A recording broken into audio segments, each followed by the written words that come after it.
আমার কাছে মনে হয় যে কেকটা খুব ভালোভাবে বানাতে পারলেই হলো না, সেটা কিন্তু খুব ভালোভাবে যদি আমি সংরক্ষণ করতে চাই সেক্ষেত্রে আমাকে প্রপার নিয়মটা মেনেই সংরক্ষণ করতে হবে। যেমন আমি এখানে ওই দিন একসাথে 5-6 পাউন্ড কেক বেক করেছিলাম। তো এই কেকটা আমার এক্সট্রা বেক করা হয়েছিল, সেই জন্য আমি সেটা তখনই ডেকোরেশন না করে আমার র্যাপিং পেপার দিয়ে আমি ভালো করে র্যাপ করি সেটা ফ্রিজে নর্মাল চেম্বারে রেখে দিয়েছিলাম এবং পরের দিনে আমি বের করে কেকটাকে স্লাইস করতেছিলাম। কিন্তু আমার কেকটা মাশাআল্লাহ একদম প্রথমে আমি বেক করার পরে যেরকম ছিল কিছুক্ষণ নর্মাল করার পর কেকটা কিন্তু সেমই ওরকমই ছিল, কেননা আমি খুব ভালোভাবে এটা র্যাপিং পেপার দিয়ে র্যাপ করে রেখেছিলাম। আপনাদের সাথে একটা কথা শেয়ার করি, যারা এভাবে কেকটা সংরক্ষণ করতে চান মিনিমাম 1 দিন করতে পারেন, তারা অবশ্যই এটা মোল্ড আউট করে দেন র্যাপিং পেপার ভালোভাবে পেঁচিয়ে নেবেন যাতে একটু জায়গাও ফাঁকা না থাকে।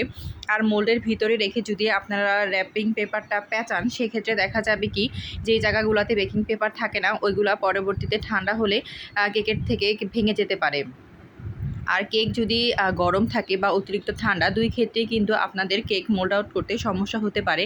কারণ কেক যখন অতিরিক্ত বেশি গরম থাকবে সেক্ষেত্রে কেক আমরা মোল্ড আউট করতে গেলে ভেঙে যাওয়ার একটা সম্ভাবনা থাকে, এবং কেক যদি অতিরিক্ত ঠান্ডাও হয়ে থাকে সেক্ষেত্রেও কিন্তু যেই জায়গাগুলোতে বেকিং পেপার থাকে না ওই জায়গাগুলো ভেঙে যাওয়ার একটা সম্ভাবনা থাকে। যেমন আমার এই কেকটা একটু ভেঙে গিয়েছিল, যাই হোক আর সমস্যা নেই, আমি এটা খুব সুন্দরভাবে ক্রিম দিয়ে কাভার আপ করেছি।